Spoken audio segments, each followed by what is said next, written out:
Thank you, Madam Chairperson.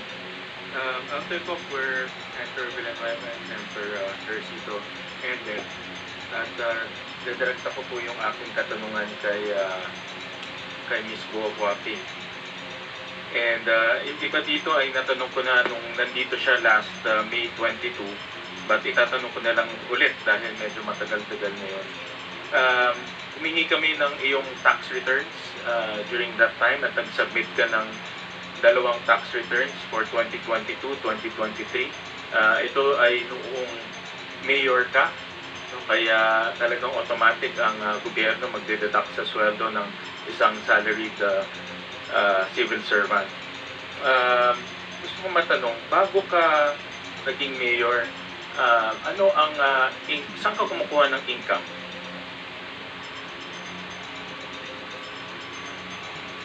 Anong source ng income? Sa business po. Sa business. Anong business yun? Piggery po. Piggery. Which particular company? Kasi marami kayong kumpanya eh. Diba? Tinignan ko may more than a dozen companies ang inyong kumpanya. So saan ka kumukuha ng income?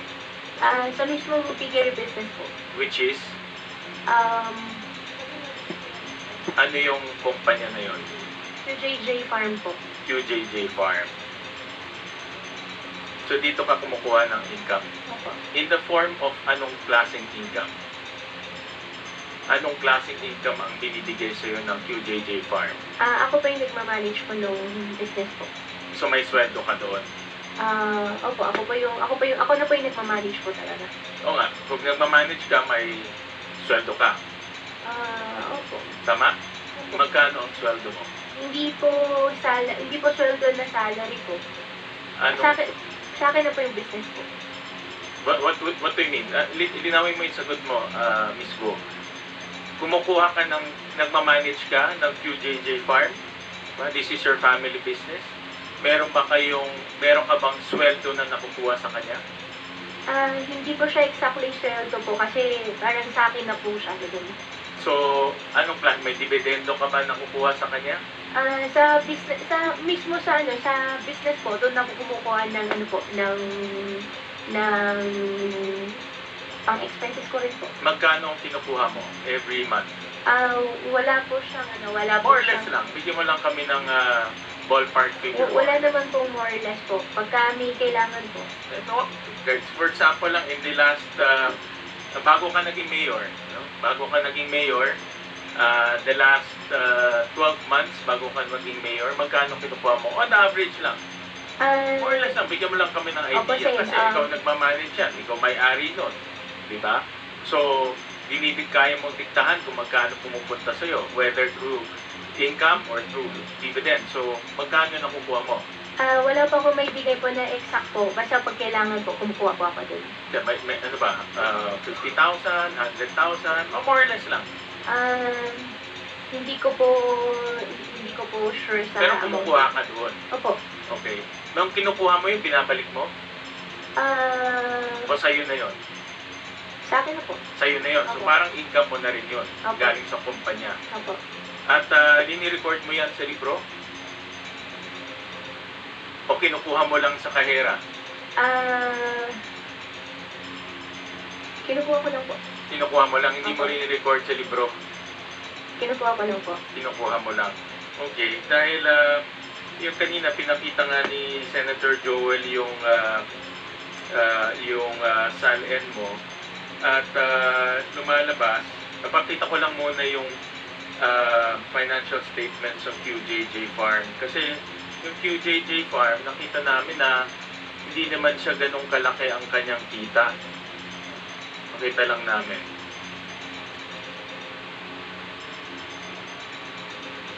Yan. So, in yan, medyo mabagal ang internet. In 2022, negative 954. In 2021, 81,000 yung kanyang net income. So, yan yung kanyang kita. No? Sa QJJ Farm na sinabi mo yan ang main income source mo. Pero ang iyong ang iyong SALN, ang net worth mo is 177 million. So, inaano namin pinag-aaralan namin saan galing yung income stream mo. No, dahil meron kang net worth of 177 million, pero ang QJJ Farm ay at the very least, maliit lang yung kanyang kita. Kita lang namin, ha. Okay. Ito.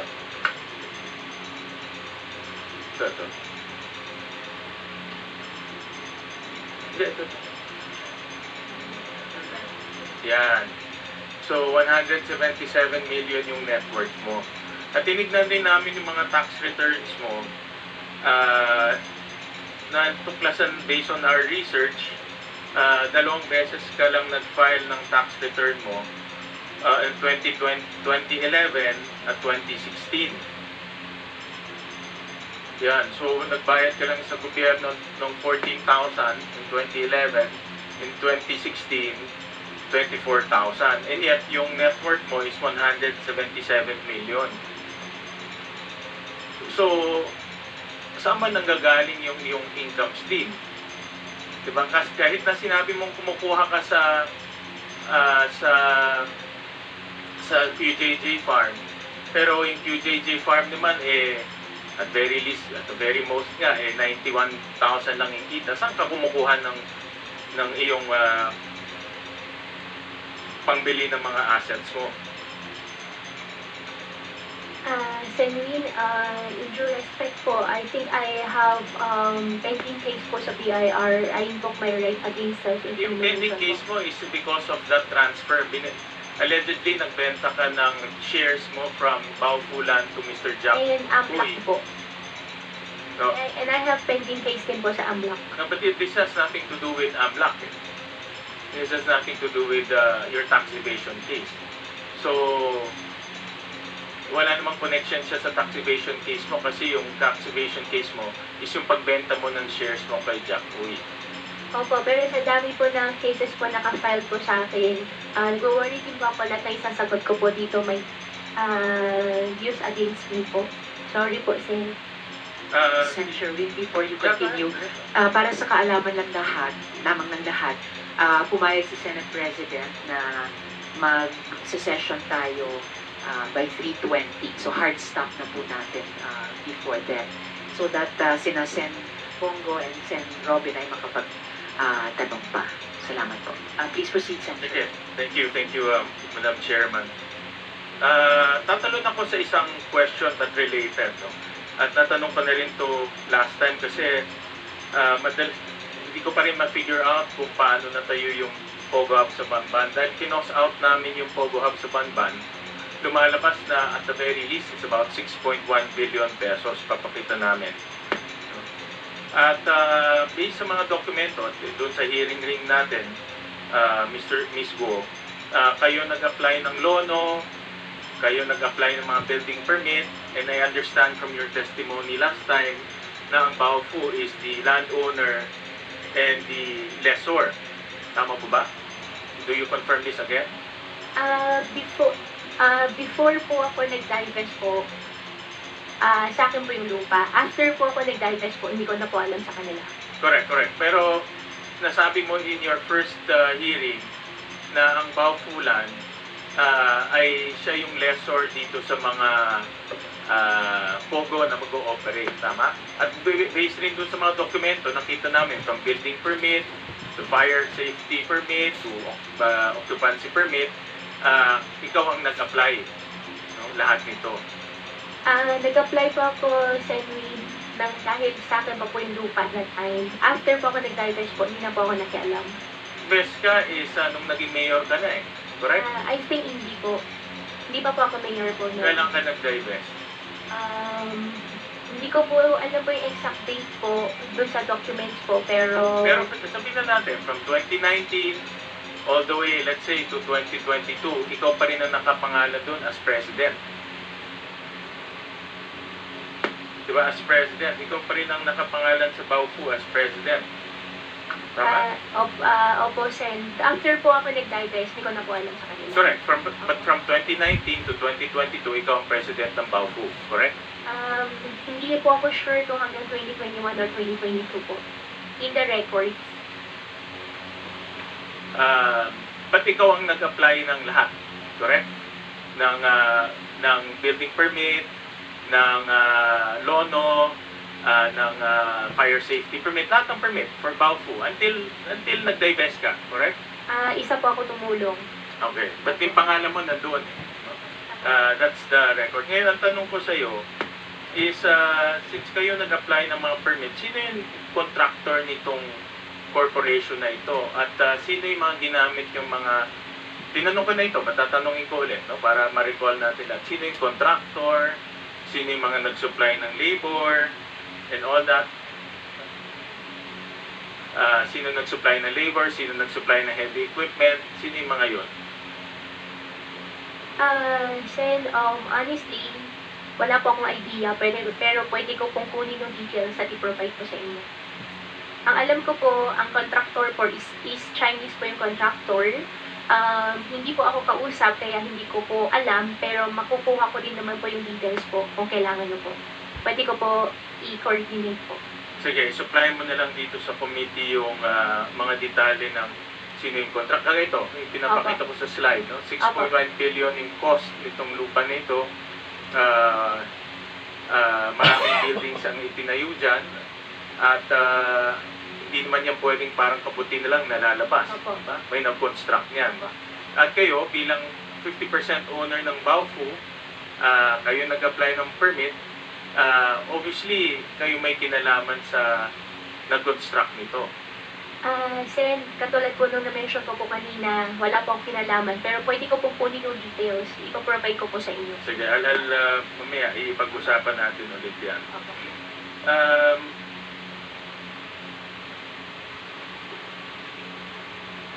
Sino ang nag-finance nitong balik na yung ano? Sino nag-finance nitong Pogo sa Bamban? Sino nag-finance, sino nagpasok nitong billion peso para matayo yung Bamban na Pogo Hub?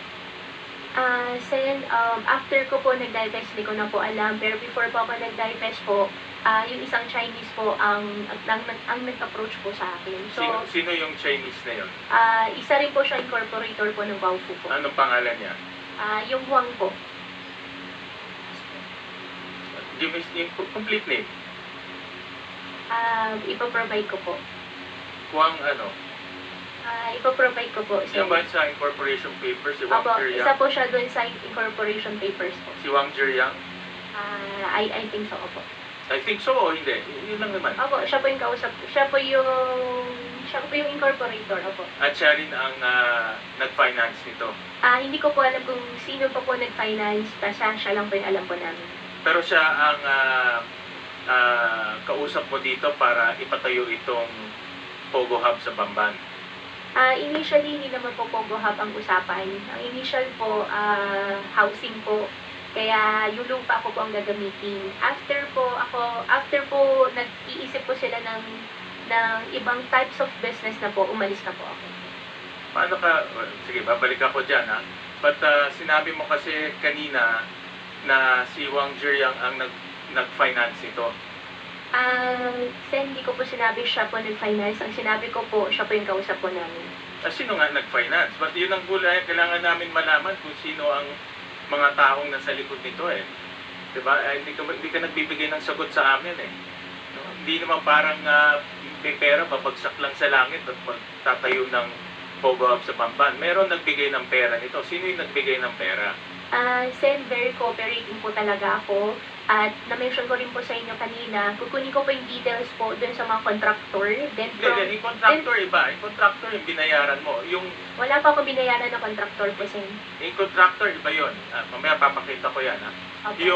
Yung binagsakan ng pera, yung pinanggalingan ng pera, saan galing yun? Hindi ko po alam, Sen. Hindi mo talaga alam. Hindi ko po talaga alam. Okay, sige. May papakita kami.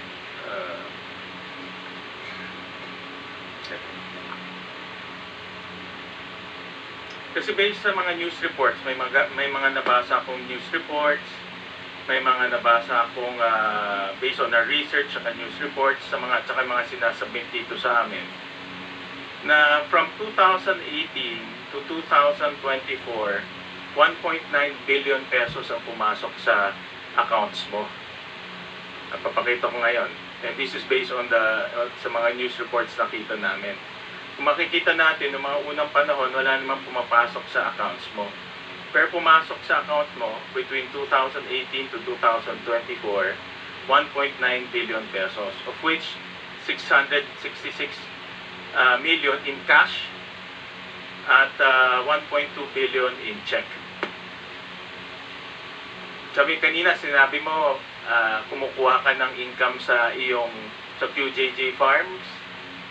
Nakita namin walang income in QJJ Farms.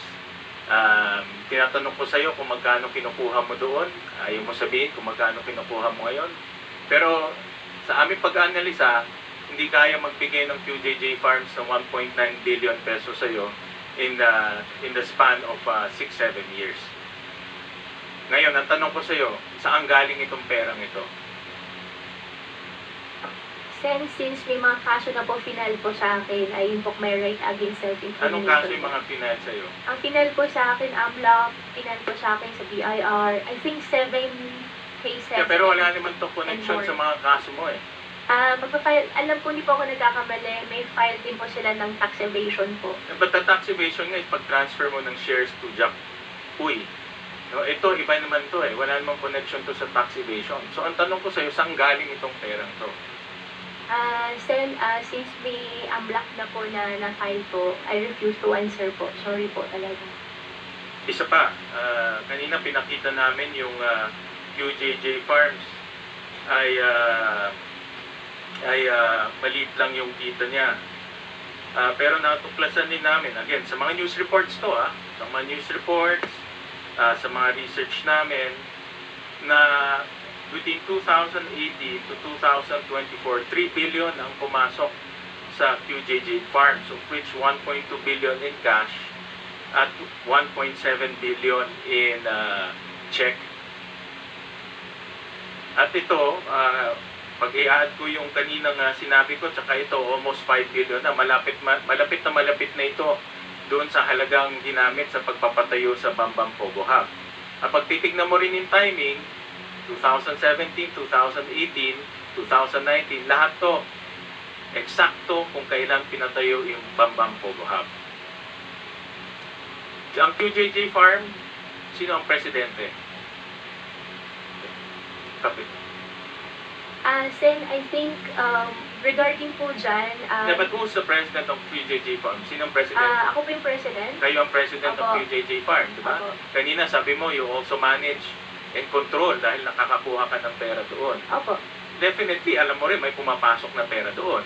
Sen, regarding naman po dyan, since may nakafile na po sa akin na case, I think sasagutin ko po siya sa korte. At regarding naman po, Sen, po, dun sa sinabi niyo po kanina sa akin, na yung pera ay might be used in Pogo, matche-check nyo rin po, wala pong Pogo related po na pera if ever po. At saka even po sa mga contractor po, wala pong any transactions po.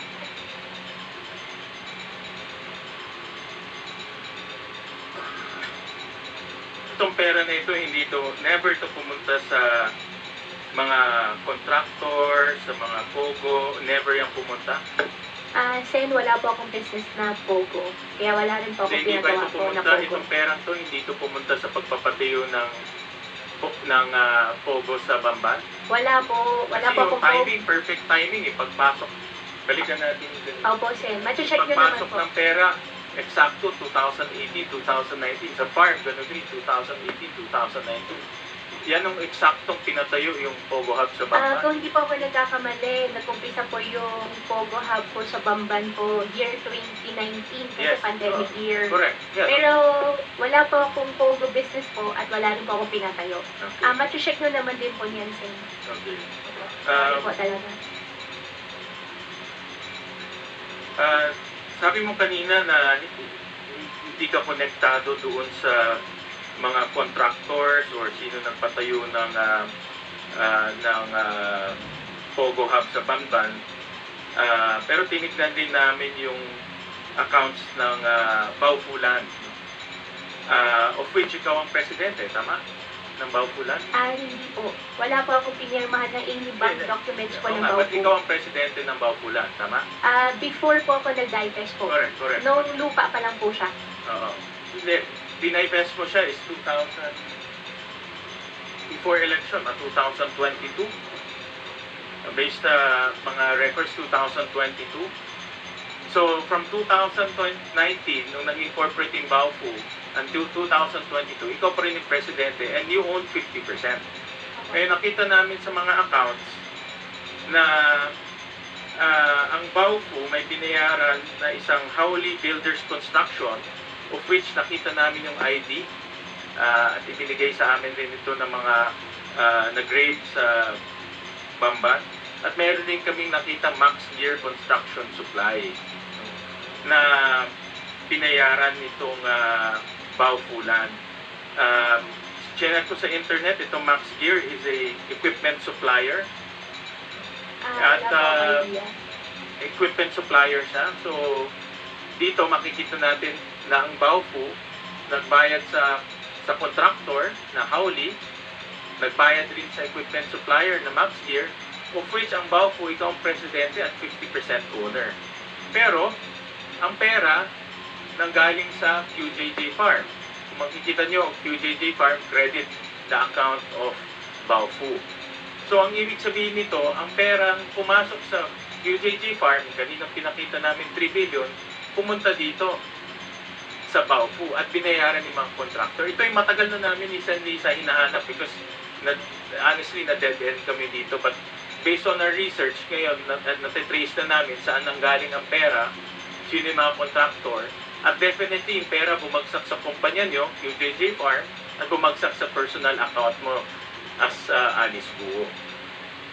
Sen, hindi ko po siya masasagot kasi wala po akong matandaan. Ito-double check ko po pero wala po akong maalala na may ganun transaction po. Paano hindi mo maalala? You're the president in 2020. Nag-divest ka lang dyan before you became a mayor noong 2022. Opo, Sen, pero dun sa account po ni Baufu, never po ako naging signatory. At never po ako sumali po sa pag-open po ng account ng Baufu. Imposible naman yun kung ikaw ang presidente, hindi mo alam kung saan pumupunta yung pera. Pero definitely, alam natin na galing sa QJJ Farm yung pera. Ang pagkakatandaan ko po, wala po ako naalala na may pera po na galing sa QJJ. Ito double check ko rin po. Yan naman yung standard na sagot mo, no? Wala kang maalala, i-check ko sa records ko. So, but itong records na ito, official to. Itong records na ito, hindi naman magsisinungaling dahil ibinigay ito sa committee at pinagpitagpi lang namin to para makita namin yung totoong larawan dahil yan importante sa amin, malaman namin kung saan nanggagaling yung pera.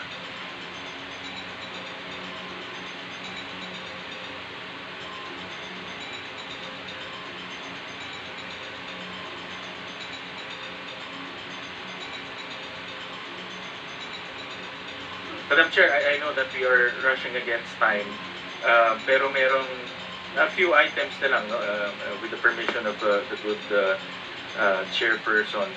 And kanina madalas ko marinig sa iyo na sabi mo wala kang connection sa Pogo at wala kang connection sa mga doon sa operation ng Pogo sa Bamban. Pero meron din kaming nakitang mga dokumento na nagbabayad sa Tarelco. And itong mga dokumento ito nakapangalan sa iyo. And in 2022, kita lang namin in 2022, yan, mayor ka na nito noong 2022, December 29, 2022, nagbayad ka ng 28 million in cash to Tarelco. At ito ay nakapangalan sa iyo, yung kontador. in September 11, 2022, nagbayad ka rin ng 5.4 million in check. In 2023,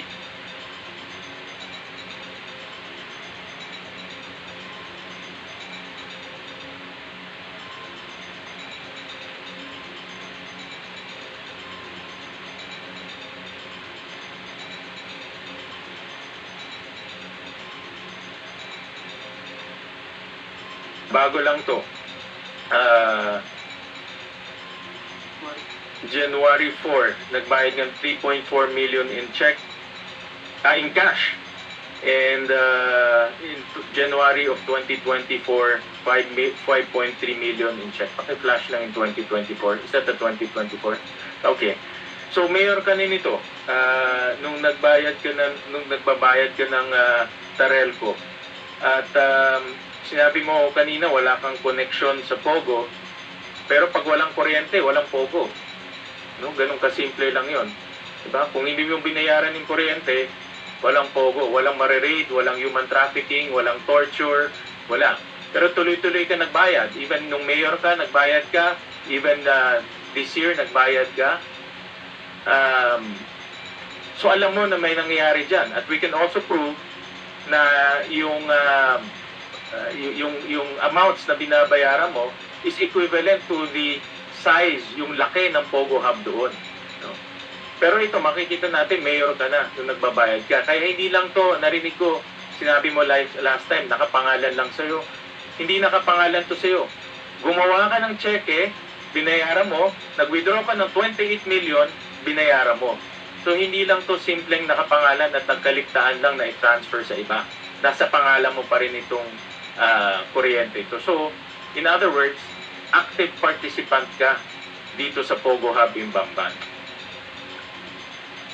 Sen, dahil po may nakafile po sa DOJ na human trafficking po, I refuse to answer the question po. Sorry po. Ayan, hindi mo sasagutin, but again, no, yung ebidensya, malakas na malakas, yung dokumento, malakas na malakas. Kahit hindi ka magsalita, it will speak for itself, sabi ng ating chairperson. Dahil madalas kong maririnig sa'yo, hindi ka active participant dyan. And last thing, Madam Chair, kaya pa ba ng... One last question, because Sen Bongo is also a question. Yes, last point, Mr. Chair, because it's connected to this.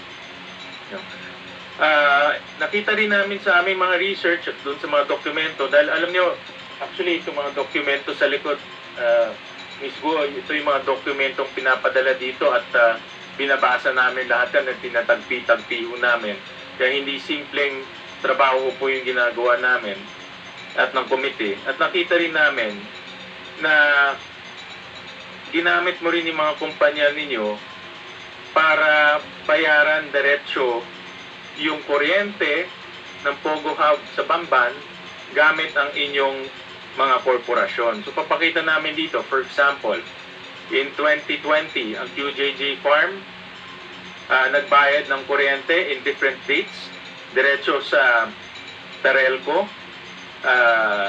In 2021, 2022, ang QJJ Farm rin nagbayad in those amounts rin, iba-iba, no? May 1.3 million, 5 million, diretso to Tarelco. In 2023, no, yung QC Genetics nagbayad rin ng different amounts, no? 6 million, 2.6 million, diretso to Tarelco. Sino ang presidente ng QC Genetics? Alice. Ako po. Kayo ang presidente ng QC Genetics. So in other words, nag-transfer ka ng pera kasi pumasok sa iyo yung 1.9 billion eh. Transfer mo sa QC Genetics at binayaran niya yung kuryente ng Pogo Hub sa Bamban. Wala pong pumasok na 1.9 billion, Your Honor. At for that question po, I invoke my right po. Gawa po ng meron na pong pending po ng human trafficking po na related din po dyan sa issue. Kaya hindi ko na po sasagutin po But dito. gusto ko rin i-point out, 2023, mayor ka na nito. Residente ka ng QC Genetics, mayor ka na ng Banban, pero ginagamit mo yung kumpanya mo to bayaran yung Pogo Hub sa Bamban. At in QC Genetics, tinignan rin namin sa salin mo, hindi naka-declare yung equity participation mo in QC Genetics. So ang punto ko dito, ang punto na gusto kong i-emphasize, Madam Chair, na may active participation ka. Nagbabayad ka ng kuryente. Yung kuryente, yan ang isa sa pinakamahalagang aspeto ng Pogo Hub. Dahil kung walang kuryente, hindi tatakbo lahat yan. Kaya yung statement mo, na madalas mo marinig na wala kang participation, base sa dokumento, active participant ka at ginagamit mo pa yung family businesses ninyo para pondohan nitong Pogo Hub sa Bamban. So, yun po ang aking gustong i-emphasize, Madam Chair.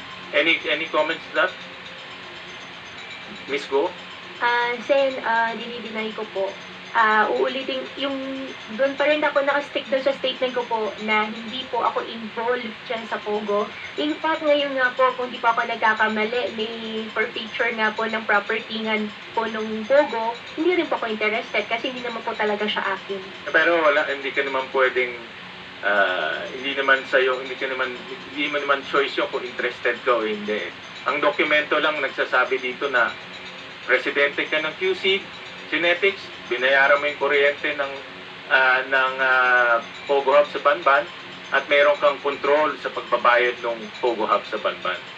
For that po, since meron na pong human trafficking case po sa DOJ po, I refuse to answer po, Sen. Sorry po talaga. Sige, gusto ko lang Madam Chair, gusto ko lang naman ilagay yan sa records natin dahil ito yung mga dokumentong nakita ho namin to disprove para mapatunayan natin na si Guo Huaping ay hindi lang ordinaryong tao o ordinaryong personalidad dito sa Pogo Hub. Meron siyang active participation from start all the way nung naging mayor pa siya by paying Tarelco in cash, paying Tarelco in check using her own family businesses. Meron pa ho kami actually mga ibang ebidensya but I will yield for now and I'm sure na meron pa naman tayong second hearing to this on this topic. So thank you very much, Madam Chairperson. Thank you very much, Sen. Sherwin.